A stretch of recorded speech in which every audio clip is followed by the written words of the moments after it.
نحمده ونصلي على رسوله الكريم اما بعد فاعوذ بالله من الشيطان الرجيم بسم الله الرحمن الرحيم رب اشرح لي صدري ويسر لي امري واحلل عقدة من لساني يفقهوا قولي۔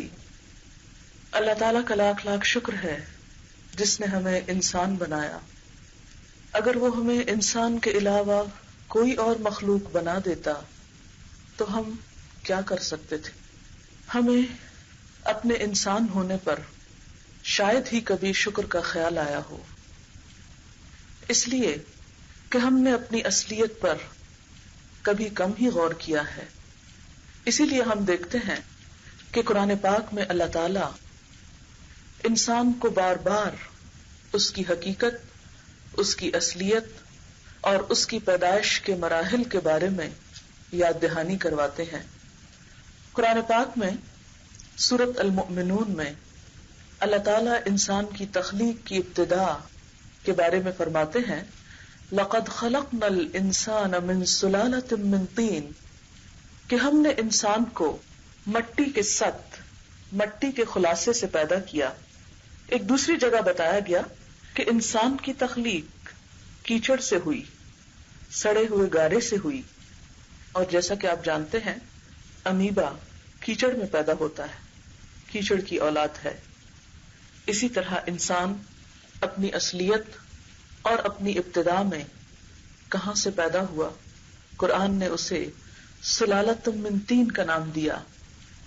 ذرا سوچیں، ہم اگر اللہ تعالی چاہتا تو ہمیں کیچڑ کا کیڑا بنا کے چھوڑ دیتا اور ہم اس سے آگے ترقی کر کے انسان نہ بن پاتے، پھر ہم اللہ کا کیا بگاڑ سکتے تھے؟ کچھ بھی نہیں۔ دنیا کی ان نعمتوں سے جو آج ہم لطف اندوز ہو رہے ہیں، بھلا کہاں فائدہ اٹھا سکتے تھے؟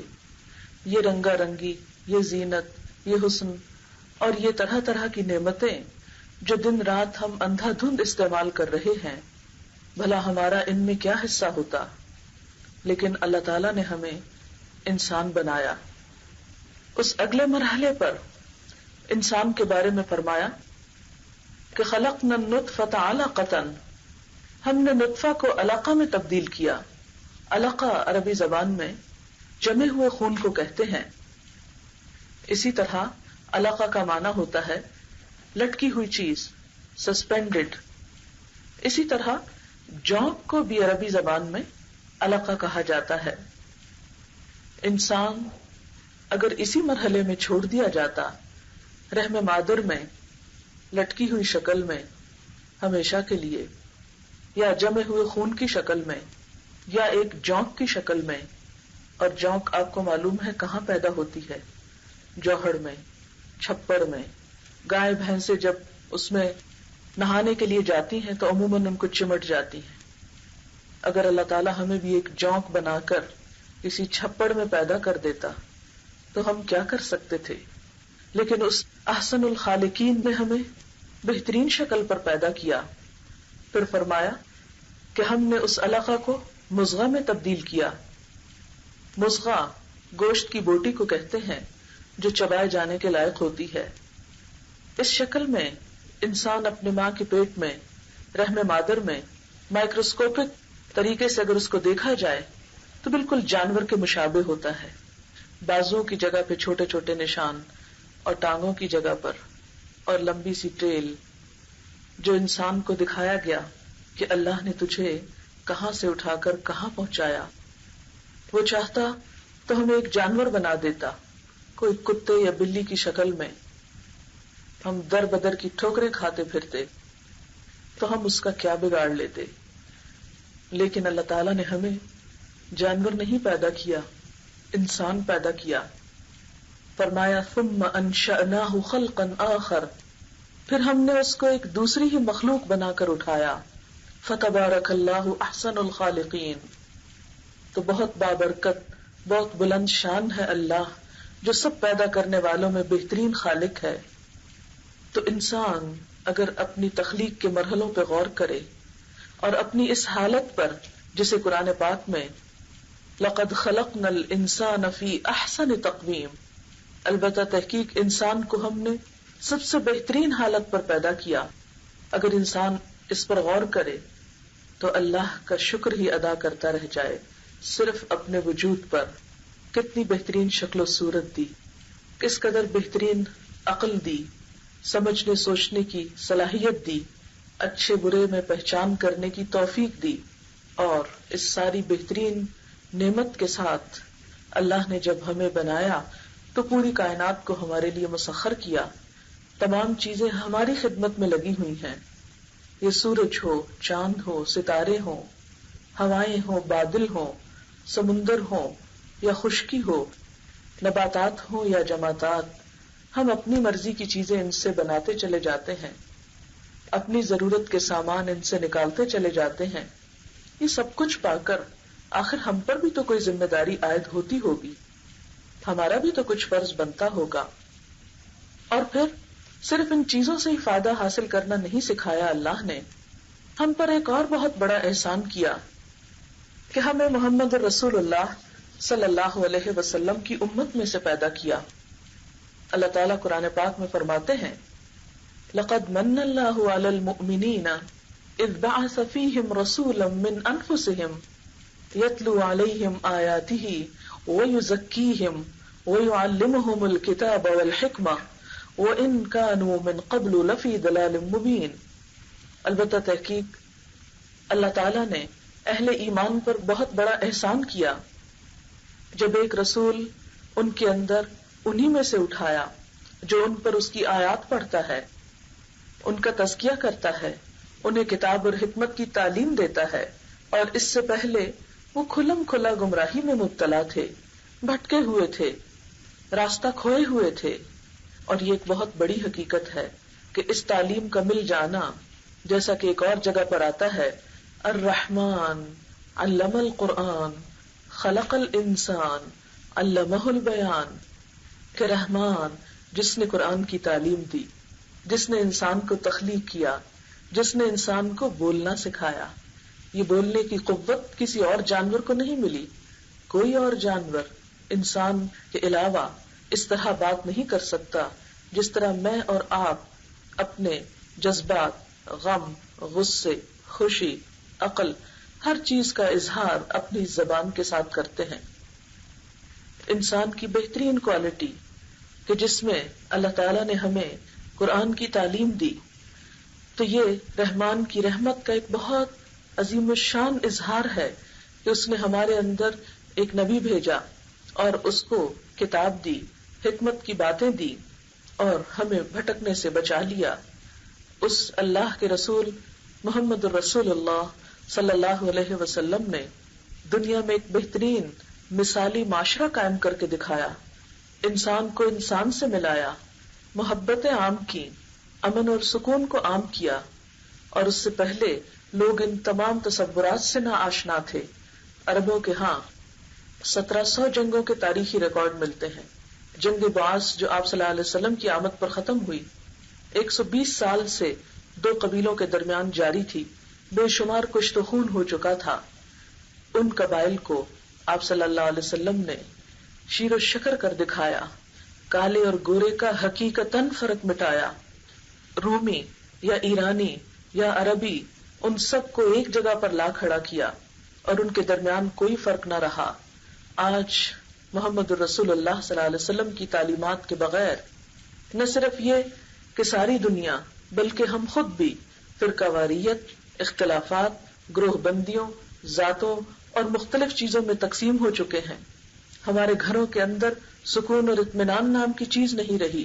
بھائی بھائی کو کاٹ رہا ہے، رشتہ دار ایک دوسرے کو دیکھ نہیں سکتے. یہ ہمارے اندر یہ سب کچھ کیوں ہوا؟ وہاں تو بلال حبشی اور عمر فاروق ایک جگہ پر بیٹھے ہیں، آقا اور غلام کا فرق مٹ چکا ہے. حضرت ابو بکر صدیق رضی اللہ تعالی عنہ نے حضرت بلال کو آزاد کرایا تھا. حضرت عمر کہا کرتے تھے سیدنا ابو بکر اعتق سیدنا بلال، ہمارے آقا ابو بکر نے ہمارے آقا بلال کو آزاد کروایا تھا. وہ جو غلام تھے وہ آقا کہلانے لگے اپنی کوالٹیز کی وجہ سے، اپنی قابلیتوں کی وجہ سے، اپنے تقوی اور ایمان کی وجہ سے. لیکن آج ہمارے اندر جو کلاس سسٹم ہے، جو معاشرتی اور طبقاتی تقسیم ہو چکی ہے، اس نے دراصل انسانوں کے درمیان محبت جنم نہیں دی، انسانوں کو انسانوں کا خیر خواہ اور وفادار نہیں بنایا، انسان کو انسان کے خون کا پیاسا بنا دیا، ایک دوسرے کا دشمن بنا دیا، باہم حسد اور فساد میں جنم لیا، اور انسان نے اپنے ہاتھوں اپنی زندگی کو جہنم بنا لیا۔ ان سب مشکلات سے نکلنے کا راستہ کہاں کو ہے؟ کدھر کو جانا چاہیے انسان کو؟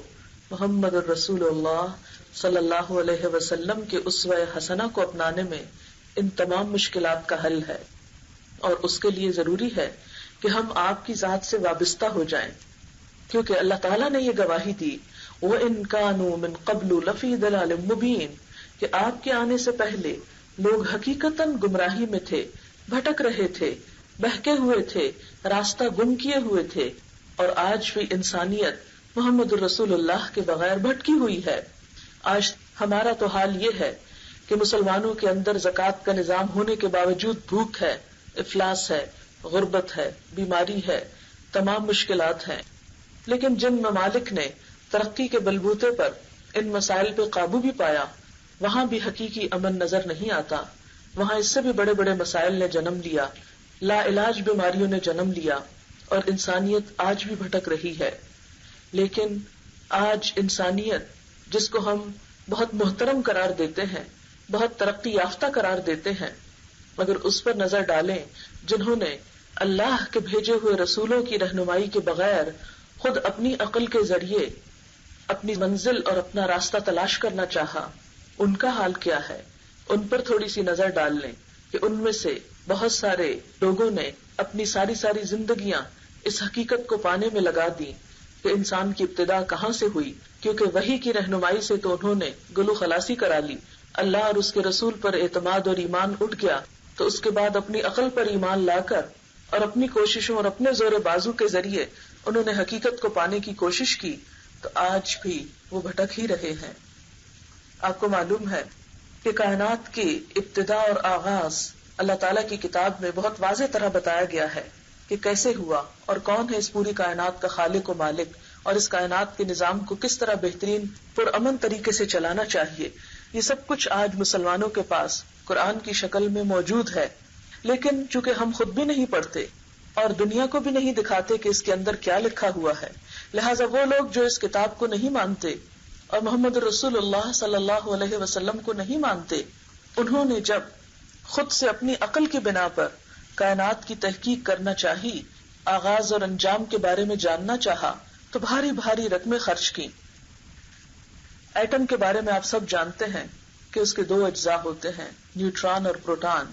صرف پروٹان کی تحقیق کے لیے امریکہ میں جو مشین لگائی گئی، اس پر $550 ملین کی رقم خرچ آئی کہ یہ جانا جائے کہ یہ ذرہ کیا ہے، اور چونکہ ذرے کا راز اگر معلوم ہو جائے تو پوری کائنات کا حال معلوم ہو سکتا ہے، آغاز معلوم ہو جائے تو انجام کے راز کو بھی پا لیا جائے گا۔ لیکن اتنی بھاری رقمیں خرچ کرنے کے باوجود انسان اپنے نقطۂ آغاز کو نہیں سمجھ سکا، نہیں پا سکا۔ جس تحقیق اور جس سائنسی ترقی کے اوپر ہم مرے جا رہے ہیں، مٹے جا رہے ہیں، ان انسانوں کا حال تو یہ ہے کہ وہ خود مانتے ہیں کہ صرف اس کائنات کے ستاروں کو گننے کے لیے 300 کھرب سال چاہیے۔ 1 کھرب کے قریب گیلیکسیز ہیں، اور ہر گیلیکسی میں 1 کھرب ستارے ہیں۔ صرف ان کو گننا شروع کر دیں 1 2 3 4 5 تو 300 کھرب سال چاہیے۔ جن لوگوں کو کائنات کا علم ہی نہیں، وہ کائنات کے لیے امن و امان کا کون سا فارمولہ پیش کر سکتے ہیں؟ جو کسی مشین کو سمجھتے ہی نہیں۔ جب کسی کی کل کو نہ سمجھا جائے تو جز کے لیے کوئی علاج تجویز نہیں کیا جا سکتا۔ آپ کسی بھی جراح کو سرجن کا نام نہیں دے سکتے، یا جسم کے کسی ایک عضو کے مطالعہ کر لینے والے کو ڈاکٹر نہیں مانتے۔ کسی بھی اسپیشلائزڈ ڈاکٹر کے لیے ابتدا میں ضروری ہوتا ہے کہ پوری ہیومن باڈی کو جانے، اور وہ MBBS کے سارے مرحلے سے گزرے، کئی سال کے مطالعے کے بعد جا کر پھر آگے اسپیشلائزیشن شروع ہوتی ہے، اور پھر جا کر وہ اس قابل ہوتا ہے کہ جسم کی ہڈیوں کا یا سکن کا یا کسی اور چیز کا علاج کرے۔ جز کے علاج کے لیے کل کا علم ضروری ہوتا ہے۔ تو انسانیت جس زمین پر رہتی ہے، اس کرۂ ارض کے مسائل کے حل کرنے کے لیے پوری کائنات کے بارے میں جاننا ضروری ہے، اور وہ اللہ رب العالمین کے سوا کوئی نہیں جان سکتا. اس لیے انسانوں میں سے جتنے بڑے بڑے فلاسفرز پیدا ہوئے، جتنے بڑے بڑے شاعر اور اسکالرز آئے، انہوں نے انسان کے وقتی مسائل کی طرف تو نشاندہی کی، اس پر تنقید کی، اس کی خرابیوں کا اظہار کیا، لیکن کوئی حل پیش نہیں کر سکے. وہ حل محمد رسول اللہ نے پیش کیا صلی اللہ علیہ وسلم، جنہیں براہ راست اللہ تعالی کی رہنمائی میں علم دیا گیا تھا. ہم بہت متاثر ہو جاتے ہیں، مرعوب ہو جاتے ہیں کہ انسان چاند پہ پہنچ گیا اور معلوم نہیں ان کی عقل کہاں سے کہاں چلی گئی. لہٰذا آج ہمیں جو کچھ کرنا ہے ان انسانوں کی دی ہوئی رہنمائی کے تحت کرنا ہے. ہم کیوں بھول جاتے ہیں کہ محمد رسول اللہ صلی اللہ علیہ وسلم صرف چاند پر نہیں 7 آسمانوں کے پار گئے تھے، سدرۃ المنتہا تک پہنچے تھے، اور اللہ تعالیٰ سے براہ راست ہم کلام ہوئے تھے. آپ جسمانی طور پر وہاں پہنچے تھے اور وہاں سے جا کر علم حاصل کیا تھا، اور جو ضروری چیز انسان کی ہدایت، فلاح اور بہبود کے لیے لازم تھی، وہ انسان کو وہاں سے رہنمائی دی گئی. اس خالق، اس مالک نے انسان کی تعلیم کا انتظام کیا. الرحمن علم القرآن، اس رحمان نے جس نے پوری کائنات کو تخلیق کیا ہے، جو انسان کے بارے میں بھی انسان سے بڑھ کر جانتا ہے، اس نے اپنا ایک نمائندہ محمد رسول اللہ صلی اللہ علیہ وسلم کی شکل میں ہمارے پاس بھیجا، اور اس کو وہ ساری تعلیم دی گئی، وہ سارے راز بتائے گئے، وہ ساری حکمتیں اس کے قلب پر عیاں کی گئی کہ جو انسان کی رہنمائی کے لیے ضروری تھی.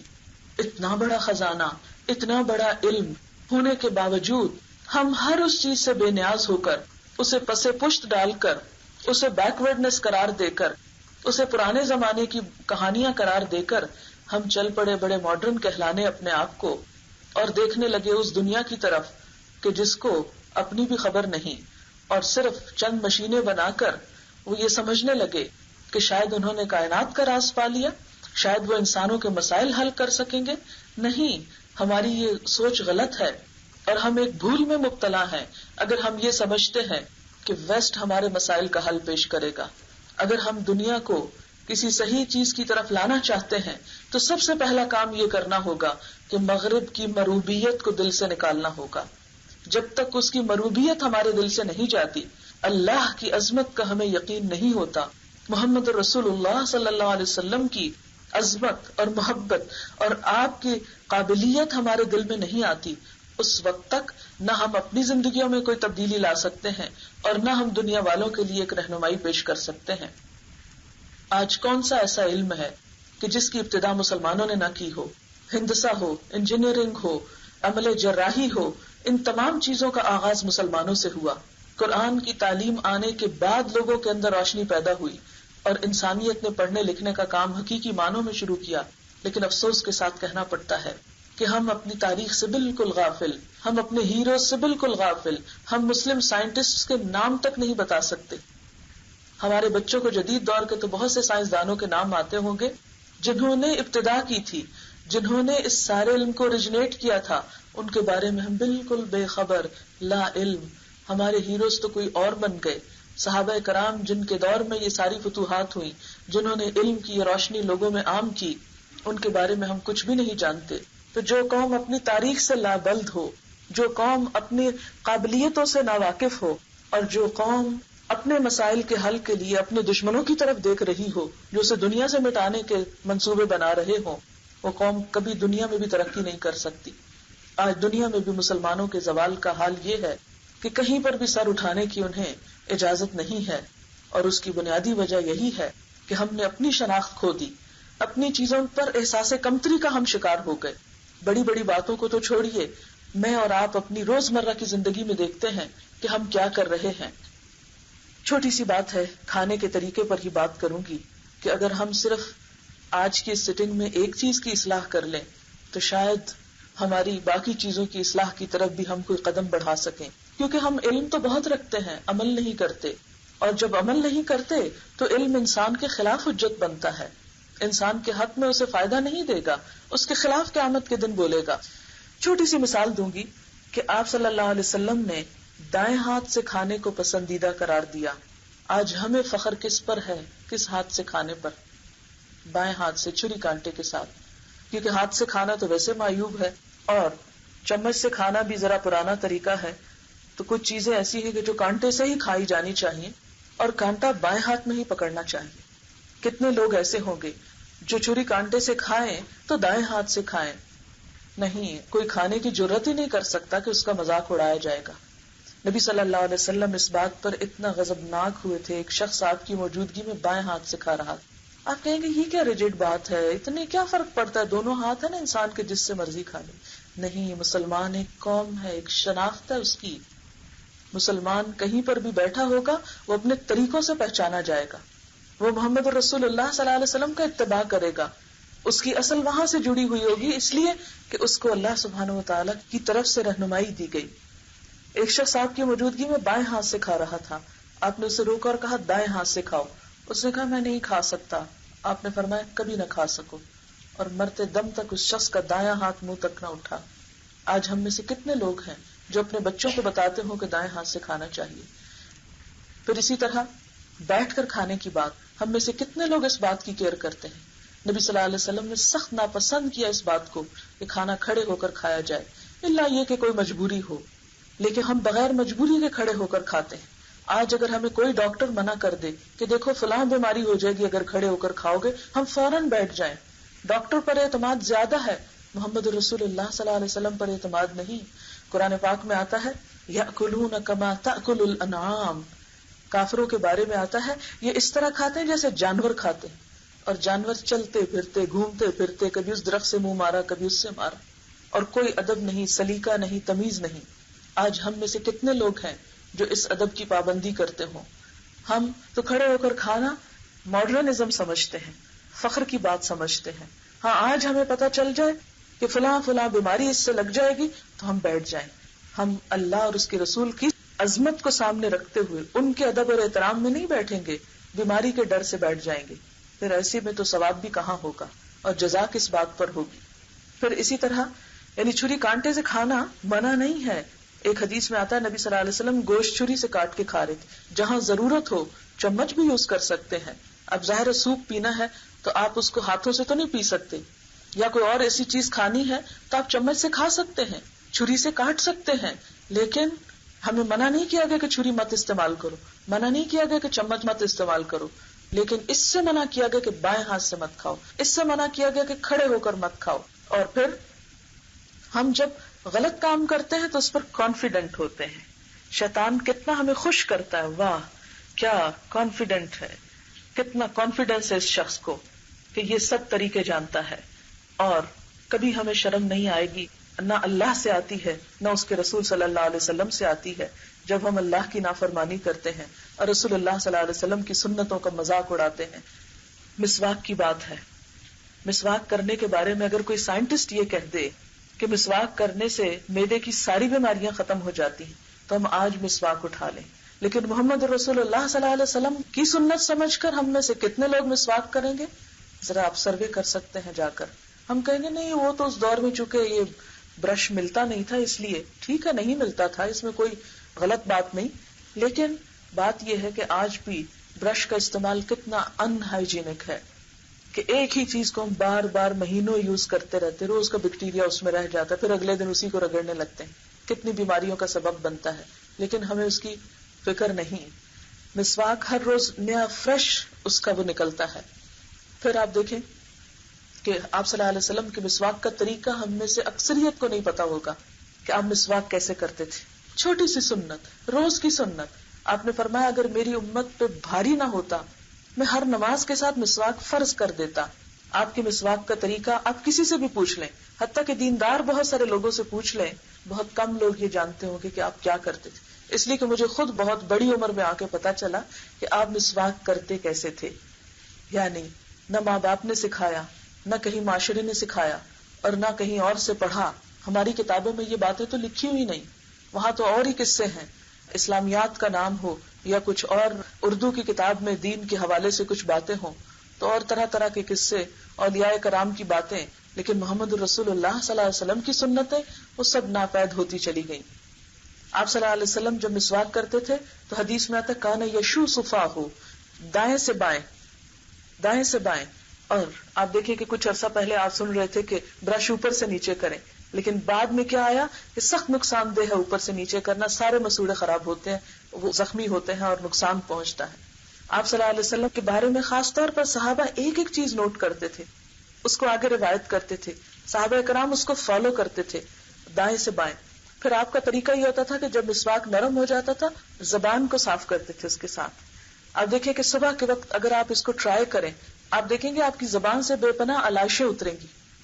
پھر کہیں میں نے پڑھا کہ اگر ذرا سا گلے تک لے جایا جائے، ہلکا سا تھوڑا سا آگے لے جایا جائے، تو یہ جو گلینڈز ہیں یہ ایکٹیو ہو جاتے ہیں، اور اس سے انسان بہت پورے باڈی اس کی ایکٹیو ہو جاتی ہے، کیونکہ گلینڈز بہت بڑا اثر رکھتے ہیں ہمارے جسم کے فنکشن میں.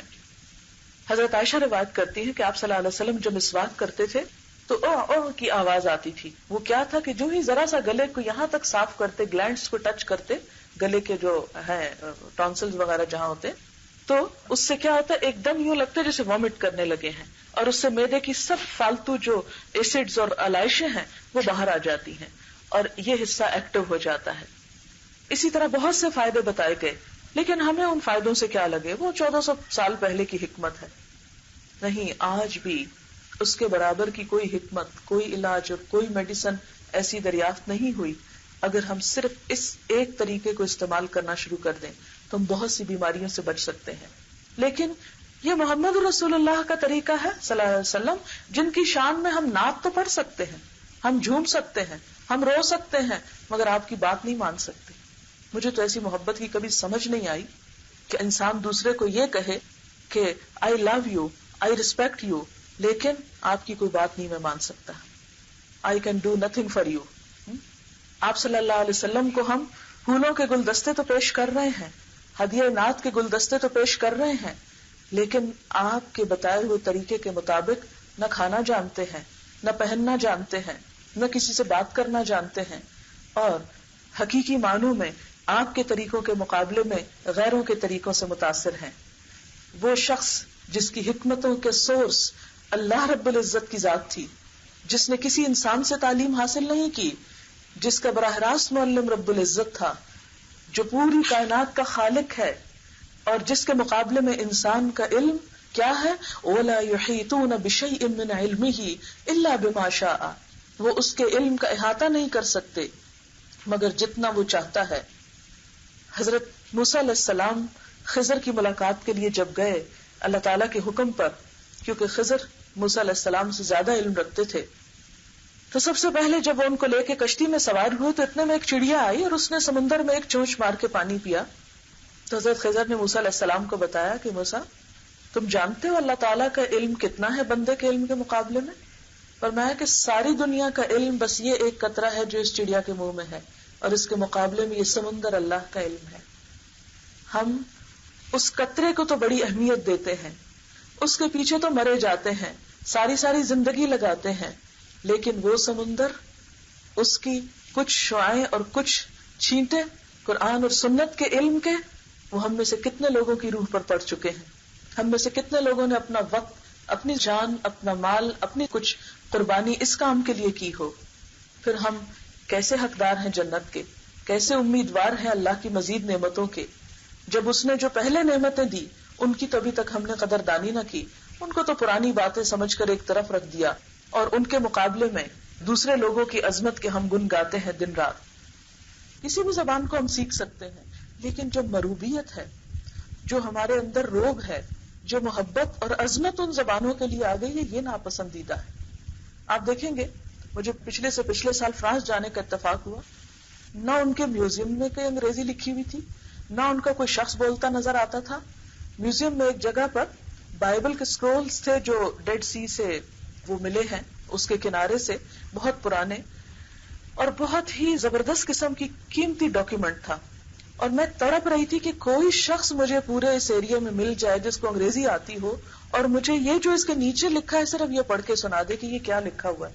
میں جاننا چاہتی. بائبل کے بہت پرانے قدیم نسخے زمین کی کھدائی کے دوران کچھ ملے ہیں، ایک پہاڑ کی کھو سے یا بہرحال کہیں سے بھی انہوں نے ڈسکور کیے ہیں، اور وہ سینکڑوں سال پرانے تھے، اور اس کو انہوں نے اس وقت میوزیم میں ڈسپلے کیا ہوا تھا. اور میں تڑپتی تھی کہ کسی طرح مجھے پتا چلے کہ انہوں نے کیسے ڈسکور کیا، کیا ساری ان کی ہسٹری جاننا چاہتی تھی. کافی دیر میں نے اس کام کے لیے لگائی کہ میں ایک ایک جگہ پھری کہ کوئی سٹاف میں سے کوئی گائیڈ کوئی کچھ بھی ہو جو مجھے انگریزی میں بتا. کوئی انگریزی نہیں جانتا تھا وہاں پورے ایریے میں. وہ بھی ترقی کر گئے ہیں اپنی زبان کے ساتھ. ان کو کوئی مربوبیت نہیں انگریزی زبان کی، انہیں کوئی شوق ہی نہیں ہے. سڑک پہ جاتے ہوئے راستہ پوچھنا ہوتا تھا، کوئی ہمیں انگریزی میں بتانے والا ملتا نہیں تھا. اکا دکا خال خال کہیں کوئی، جیسے اسکول میں کوئی ایسے سبجیکٹ پڑھتا ہے کسی زبان کو. لیکن ہم ہیں کہ ہم سمجھتے ہیں نہ ہماری زبان کسی کام کی، نہ ہمارے کلچر میں کوئی خیر ہے، نہ ہمارے ملک میں کوئی خیر ہے، نہ ہمارے بندوں میں کوئی خیر ہے. کیسی ہے یہ نفرت؟ اپنے آپ سے نفرت، اپنے بندوں سے نفرت، اپنی زبان سے نفرت، اپنے دین سے نفرت، اپنے کلچر سے نفرت. تو جو قوم اپنے آپ سے نفرت کرنے لگے وہ اپنی دشمن نہیں تو اور کیا ہے. اللہ نے ہم کو بھی عقل دی ہے، سمجھ دی ہے، بہت کچھ ہے ہمارے پاس، لیکن جب تک ہماری سوچ نہیں بدلے گی، ہمارے اندر مربوبیت ختم نہیں ہوگی، جب تک ہمارے دلوں میں اللہ کی عظمت نہیں بیٹھے گی، رسول اللہ صلی اللہ علیہ وسلم کی حکمت کے معترف ہم نہیں ہوں گے، اس وقت تک حال نہیں بدل سکتا. آج ہم کسی سے آنکھوں میں آنکھیں ڈال کے بات نہیں کر سکتے کیونکہ ہم مروب ہیں کسی اور چیز سے. ہوائی جہاز اڑانے والوں سے ڈرے بیٹھے ہیں. اللہ نے تو ہزاروں سال پہلے یہ چھوٹے چھوٹے پرندے اڑا دیے.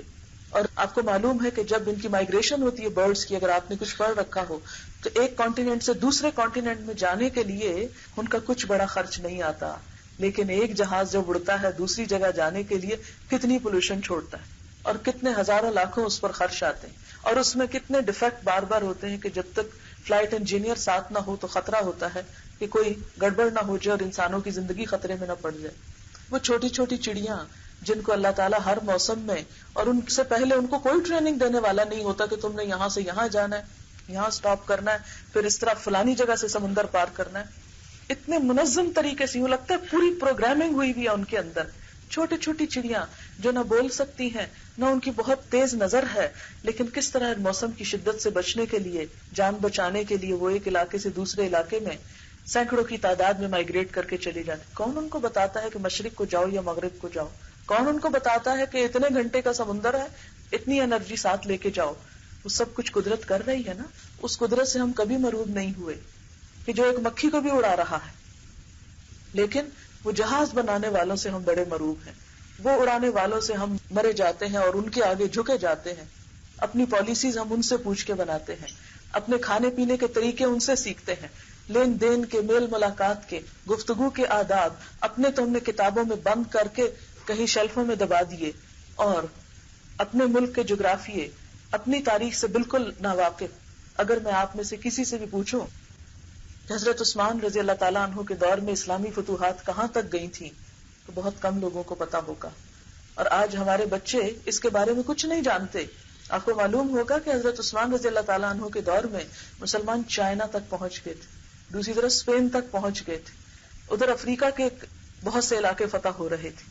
آپ ذرا دیکھیں وہ صحابہ کرام جنہوں نے حضور صلی اللہ علیہ وسلم سے تربیت حاصل کی، ایک امی شخص سے وہ دنیا کے امام بنتے جا رہے ہیں. اس سے پہلے حضرت عمر کے دور میں روم اور ایران کی سلطنتوں کا ڈاؤن فال ہو چکا ہے، سپر پاورز اس دور کی. اور اس کے مقابلے میں آج ہم بھی مسلمان ہیں، نہ ہمارا روب ہے، نہ ہماری کوئی سے ہے، نہ ہمیں کوئی پوچھتا ہے. کشمیر میں چاہو تو جتنا چاہو خون بہا دو، چیچنیا میں چاہو جو کر لو، فلسطین میں جتنا چاہو ذلیل کر کے ٹھوکریں مار کے نکال دو. کیوں؟ وہ بھی ایک مسلمان تھے کہ علاقوں پہ علاقے فتح کرتے چلے گئے. اور آج ایک ہم مسلمان ہیں کہ اپنے ہی گھروں میں چین سے رہنا نصیب نہیں. ہم کہاں کھڑے ہیں؟ کیوں آج ہمارا یہ حال ہے؟ ہم سب کو سوچنا چاہیے. اور اس میں بہت سے فیکٹرز ہیں، لیکن ایک بنیادی وجہ یہ کہ ہمیں اپنے اوپر اعتماد نہیں. جس شخص کو اپنے اوپر اعتماد نہ ہو، اپنی کتاب پر اعتماد نہ ہو، اپنے دین پر اعتماد نہ ہو، اپنی صلاحیتوں پر اعتماد نہ ہو، وہ شخص کبھی زندگی میں ترقی نہیں کر سکتا. انڈیویجولی شاید ہم بہت کچھ کر رہے ہوں، لیکن ایک قوم کی حیثیت سے، امت مسلمہ کی حیثیت سے ہمارا کردار کہاں ہے؟ ہمیں تو اللہ تعالیٰ قرآن پاک میں فرما رہے ہیں کذالک جعلناکم امۃ وسطا لتکونوا شہداء علی الناس. ہم نے تو تمہیں بہترین امت بنایا کہ تمام انسانوں کی رہنمائی کا کام کرو، سب کو حق کا پیغام پہنچاؤ.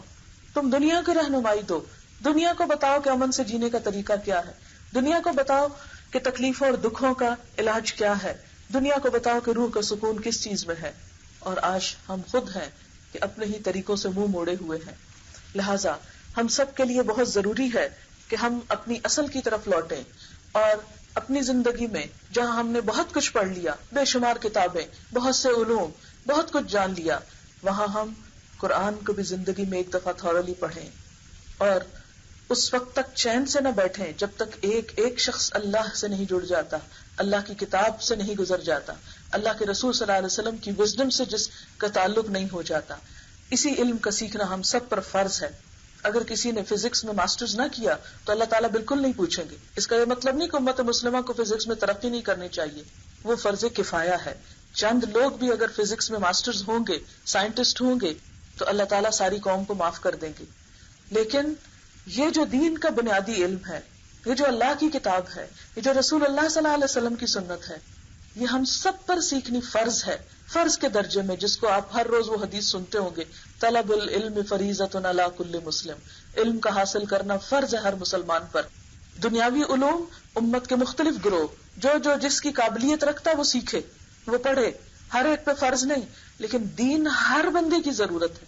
ہر ایک کو مرنا ہے، حساب دینا ہے، قبر میں جانا ہے، حشر کے میدان میں اسے حساب کتاب دینا ہے، جنت یا جہنم اس کے لیے منتظر ہے. اسے اس دنیا میں اللہ نے جو عقل اور شعور دیا، صرف کھیل کود اور انجوائمنٹ کے لیے نہیں دیا. ما خلقت الجن والانس الا لیعبدون، میں نے جن و انس کو اپنی عبادت کے لیے پیدا کیا ہے. اور اب اللہ کی عبادت کیا ہے؟ اللہ کی غلامی اختیار کرنا، اللہ کو خالق مان کر اس کی مخلوق ہوتے ہوئے اپنی حیثیت کو، اپنے اندر ایک بندگی، ایک عاجزی پیدا کرنا، اللہ کا شکر ادا کرنا، اللہ تعالیٰ کے ساتھ ایک تعلق قائم کرنا. تو ہم میں سے یہ ہر ایک کی ضرورت ہے. جب تک ہم میں سے ہر شخص اس کے لیے کوشش نہیں کرے گا، اس وقت تک کسی دوسرے کا کیا ہم کو فائدہ نہ دے گا. کوئی اور کھانا کھا لے تو ہم کو اس سے کیا فائدہ جب تک ہم خود نہ کھائیں. کوئی اور پی لے تو ہماری پیاس نہیں بجھتی، کسی اور کے کرنے سے ہمیں نہیں حاصل ہوگا. یہ وہ فرض ہے کہ جس کو ادا کرنا ہم سب کی ضرورت ہے. لہذا ہم سب کو اس بات کے لیے سوچنا چاہیے، پلان کرنا چاہیے، غور و فکر کرنا چاہیے. آج میں خاص طور پر آپ کی ملاقات کے لیے اپنی ایک اسٹوڈنٹ لے کر آئی ہوں جو آذربائیجان سے آئی ہے، ایک ایسے ملک سے جہاں مسجدوں میں اذان کی آواز نہیں، جہاں نماز پڑھنے کی اجازت نہیں. وہاں سے اللہ تعالیٰ اس کو اٹھا کر یہاں تک اللہ نے پہنچایا ہے اور یہ دین کی تعلیم حاصل کر رہی ہے. اور آج ہمارے ملک میں سب آزادی ہونے کے باوجود ہم کیا کر رہے ہیں، ہمیں کیا کرنا ہے؟ شاید اس کی کسی بات سے آپ کے دل میں کوئی خیال آ جائے، ہماری ذاتی بھی اور امت کی تقدیر بدل جائے. میں اپنی بات اختتام کرتی ہوں اور میں اس بچی کو دعوت دیتی ہوں. یہ انگلش میں بات کرے گی، صرف تھوڑا ایکسنٹ فرق ہے، لیکن ذرا آپ غور سے سنیں گے تو انشاءاللہ آپ کو بات سمجھ میں آئے گی. یہ اپنا تعارف بھی کرائے گی اور کس طرح یہاں پہنچی یہ بھی انشاءاللہ بتائے گی. ربی اشرح لی صدری ویسر لی امری واحلل عقدۃ من لسانی یفقهوا قولی. My name is Nazila, and Azerbaijan, you maybe heard first time, it was a Russian state, and Russia captured it in the beginning of the 19th century, and Azerbaijan got independence on first democratic republic in the Middle East. But again in 1920, the Soviet Union captured it again. And they killed all Islamic scholars. The Quran was forbidden to be read. If you kept Quran in your house, the police, they could come to your house and they killed all the family. Even they didn't give respect to the little children. They sent the head of family to Siberia. The women were tortured because their families, their husbands, their fathers, or their far relatives were Islamic scholars. And if it was so, who would teach the people about the Islamic way of life? Nobody. Once I attended in the party which was about the Prophet ﷺ's birthday in Islamabad. The great scholars of Pakistan also attended in that party, and I looked and I said inside, in my heart, oh my God, if Azerbaijan had such great scholars, Islamic scholars, my people, my Turkish people, their people, of course would follow their ways, the way of Prophet ﷺ. But then I thought that once Allah Ta'ala gave this chance to them, Azerbaijan was a historical center of Islamic culture. Azerbaijan gave a great scholars, Islamic scholars, in the Middle Ages, in the 19th century, in the beginning of the 20th century. But the people didn't follow them. They listened, respected them, as Dr. Farhat told. We love you, we respect you, but we are sorry, we cannot follow your ways. And in 1990, Azerbaijan got its independence, alhamdulillah. But some people thought that, okay, if this independence will give the people to return to Islam. But what happened? Some Turkish people from Turkey, they came to Azerbaijan, they built mosques. And daily there was 5 times azan. And near my aunt's house also was a beautiful mosque. When was azan, the people said that we don't want to listen to this azan because it is at 5 o'clock in the early morning and we cannot sleep. Can you imagine? And when young people want to come to Islamic way, when they want to do namaz, their parents, they don't want them to do namaz. And me also. When I began to do namaz, they wanted to stop me. They said that no, you are in university, in historic department, you are also journalist, you put articles, you have future, and inshallah we expect you that you will become some diplomat or like this stuff. But I said that no, it is my time, I know where to spend. They said if you wear this cap, nobody will give you job. But I came, alhamdulillah, Allah Ta'ala opened my way, made easy everything to me. It gave me firmness in my heart. And I said that no, nobody can stop me. And I increased my knowledge. Everything depends from intention. Every amal depends of intention. If your intention is good, Allah Ta'ala opens the way, opens the doors to you, opens the doors of mercy of the skies. And in my life also was so.